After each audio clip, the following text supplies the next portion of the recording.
All right, Unit 1A, Day 9, we're doing segment and angle relationship proofs.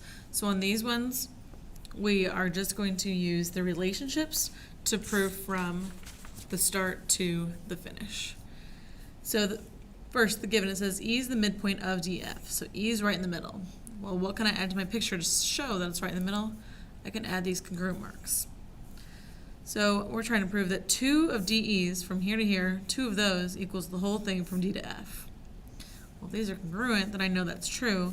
However, I have 6 steps to show that. So let's walk through what's happening in each of these steps. The first one, E is the midpoint of DF. That's just our given. The next one, we say DE equals EF. From here to here equals here to here. Well, yeah, we wrote those little marks on there because the word midpoint told us we could.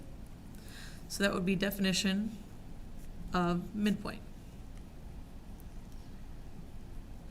All right, now on the next step, they're trying to get 2 of DE's on one of the sides.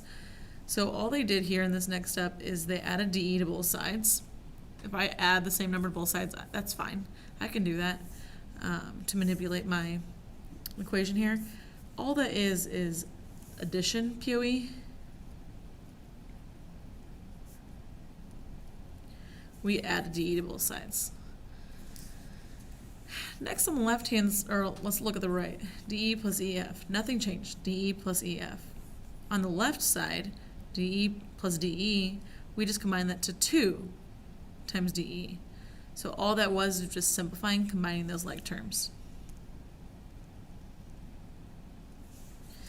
Okay, now this says DE from here to here plus E to F here to here is the whole thing, D to F. So what that says is part plus part equals whole. Okay, well that's the segment addition postulate.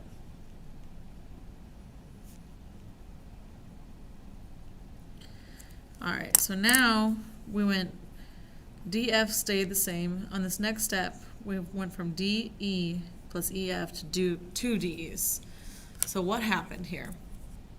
We changed the left-hand side. So what I see here is I have DE plus EF here and here, and it is set equal to 2 different things, this and this. So they set the opposite sides equal to each other. DE, 2DE equals DF, setting the opposite sides equal. So really that is transitive property.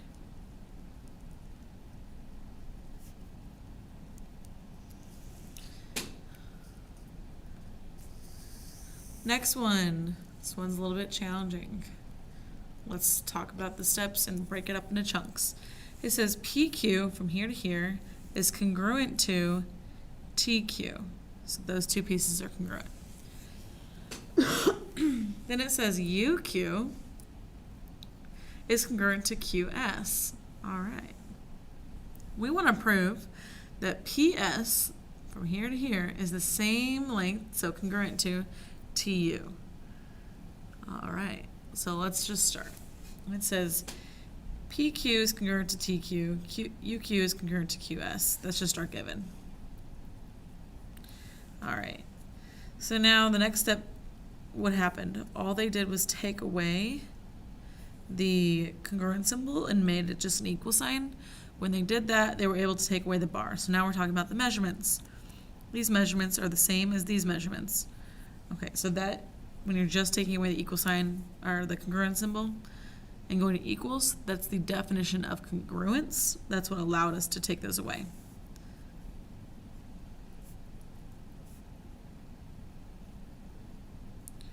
And we can put them back on by the same thing, definition of congruence.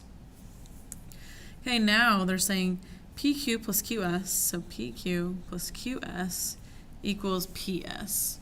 Well, that's segment addition postulate. Part plus part equals the whole. And here, TQ plus QU equals TU. Again, that's part plus part equals whole. That is segment addition postulate.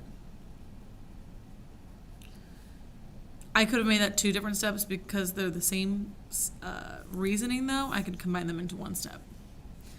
Now let's see here. So we have TQ plus QS equals PS. So TQ plus QS equals PS. Well, all they did there, instead of saying PQ plus QS equals PS, they replaced this one piece. They replaced PQ with TQ right here. And they were able to do that because PQ is equal to TQ. So they replaced that one part on the left side. So that would just be substitution. They're substituting in TQ here and for PQ, substitution.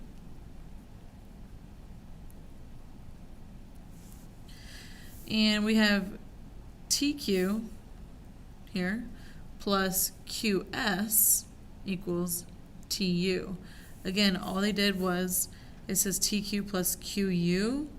Well, QU is equal to QS, so they just substituted QS in for QU. Again, substitution.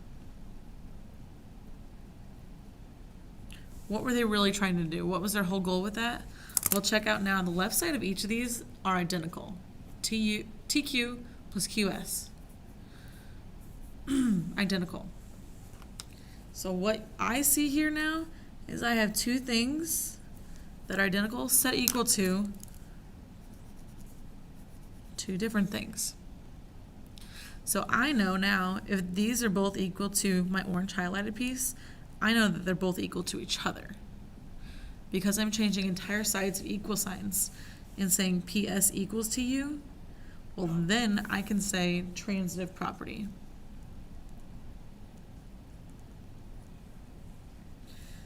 Right? And I wanted the PS on the left side because my proof step says prove that PS is congruent to TU. I'm not quite done because I have an equal sign, and my proof, what I'm trying to prove is that actually they're congruent. So I can go ahead and tack on the bars underneath them to say that they're segments, and I can change this from equals to congruent because that is the definition of congruence.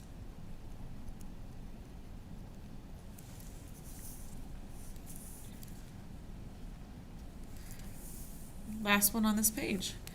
It says ray BE bisects ABD. Pause. What I can do, I'm just going to ignore this piece, right? If BE is bisecting this whole angle, well, that means those two parts are congruent. All right. Now it says BD bisects angle EBC. So I'm going to ignore this piece. If BD is bisecting this whole angle, then that means these two angles are congruent.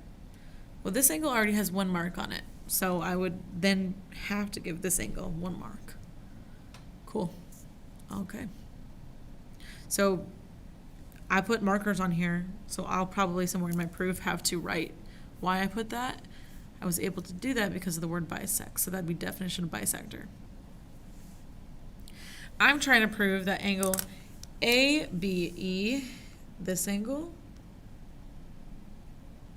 is congruent to DBC, this angle. Well, right now I can see that they each have one of those black marks, and they each have one arc, so that shows that they're congruent. However, I need to do that using the relationships. So the first piece here, BE bisects ABD. That's part of the given. Notice they didn't list the whole given. So that would be given. Angle ABE is congruent to angle EBD. Well, yeah, that's definition of bisects. So definition of angle bisector. If you don't want to write the word angle out, you can use the angle symbol. Next one, BD bisects angle EBC. That was another part of the given. Then they said these two pieces are congruent. Angle EBD is congruent to angle DBC. Yes, because that is the definition of angle bisector. Now, what do we have here? I have angle EBD being congruent to two separate things. Angle EBD is congruent to two different things, so that means if that's true, then the other sides of the equal or congruent sign are also equal or congruent. What am I trying to prove? I'm trying to prove that ABE on the left side is congruent to DBC. So that's these two pieces drop down side by side. They're also congruent through the transitive property.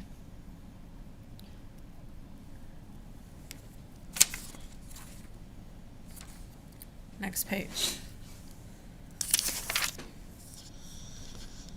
It says angle PQR is a right angle. Well, I know that right angle means 90 degrees, right? PQR is 90 degrees.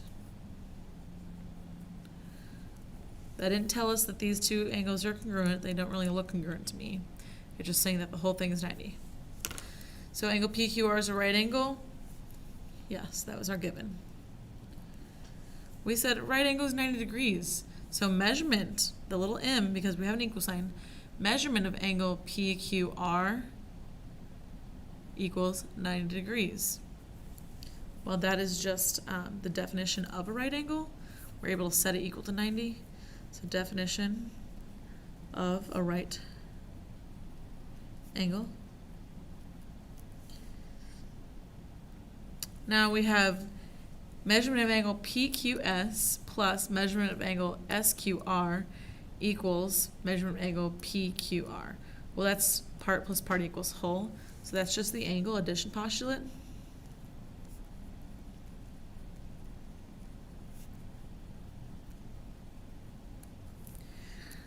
Then we have measurement of angle PQS plus SQR is 90 degrees. Well, all we did here was replace this angle, the whole thing, with 90, and we were able to do that because here it said that. So we're substituting in the measurement in for the spot. You could notice that PQR is equal to two different things, and we're kind of switching equal signs. Here I would call this step substitution, but I would also accept transitive. So because we're just kind of plugging in the measurement for the angle, it's probably more so substitution. But this is one that I would accept either one, substitution or transitive. Now, because this angle plus this angle is 90 degrees, we're trying to prove that they're complementary. Well, complementary angles are two angles that add up to 90 degrees. So, by writing that part plus part equals 90, I'm saying that these two things are complementary. So angle PQS and SQR are complementary, and that is the definition of complementary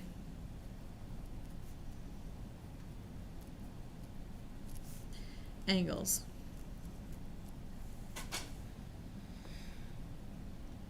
Last one. So this one we're going to fill in our own steps. So let's go ahead and just number them. 1, 2, 3, 4, 5 on each side. Okay, and we have a choice to write down the whole given in the first step or to break it up. You could do either. I'm going to go ahead and take a second and write down my whole given. So I have angle 1 and angle 2 form a right angle.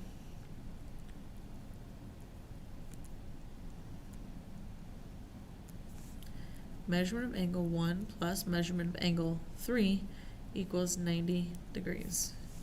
Given. Okay, so they told us that 1 and 2 form a right angle. And they told us that 1 and 3 are 90 degrees when you add them together. So each of these pieces is 90, so they make up a right angle, but they're not connected. All right, so let's move forward. We're trying to prove that angle 2 is congruent to angle 3. Okay, so what I can go ahead and start with is this whole right angle piece like we did above. I can just go ahead and say angle 1 plus angle 2 equals 90 degrees because they're a right angle, so that's where I'm going to go with. Measurement of angle 1 plus measurement of angle 2 equals 90 degrees, because that's the definition of a right triangle here for my given. So definition of a right triangle. Oh, triangle, sorry, right angle. Right angle. Whoops. All right, so now I have these two things added together equal 90 degrees. So this whole thing equals 90, and this whole thing equals 90. Well, if both of those equal 90, it doesn't really make any sense to me to say 90 equals 90. So I'm going to set each of these sides equal to each other. Measurement of angle 1 plus measurement angle 2 equals measurement of angle, this top one, 1 plus measurement angle 3. I could have put them on either sides, but I know I'm trying to get the measurement angle 2 on the left. So 2's on the left. See if that gets me where I need to go. So these two pieces were set equal to two different things. I can set them equal to each other now. That would be transitive.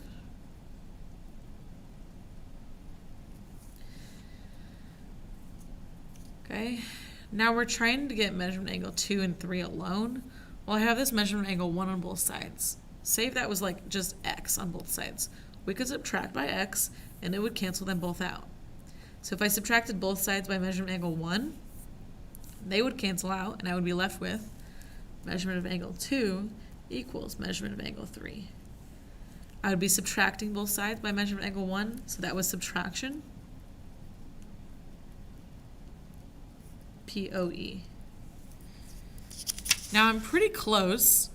I've got everything in the right order. I'm trying to prove that measurement angle 2 is congruent to angle 3. So all I need to do is I need to make this a congruent symbol, and I need to get rid of these little m's. So angle 2 is congruent to angle 3. I can go from step 4 to 5 because the definition of congruence means if they're equal, then they're also congruent. And I just write that with different notation. So definition of congruence. So we wrote our given. We said from our given, angle 1 and 2 form a right angle. So right angle is 90. Definition of right angle. Then I said, well, these pieces in the orange are both set equal to 90, so I can set those pieces in the orange equal to each other. And that's what happened here and here. Equal to each other through transitive. So this is like if I had x plus 3, because measurement angle 1 is both of those things. Maybe not 3. Let's just use two random numbers. X plus 5 equals x plus something else. So we'll go y. So I have x on both sides. I had measurement angle 1 on both sides. How did I move this x? I subtracted x on both sides. They canceled on both sides. That's what happened to my 1's. They canceled. So then I was just left with 5 equals the y, or measurement angle 2 equals measurement angle 3. Just what does that look like with not angles? That's our last example for our notes. You're welcome to start your homework. Please contact me if you are needing some help and you're at home, or if you're in class or in school, come visit me during academic lab or ask during class.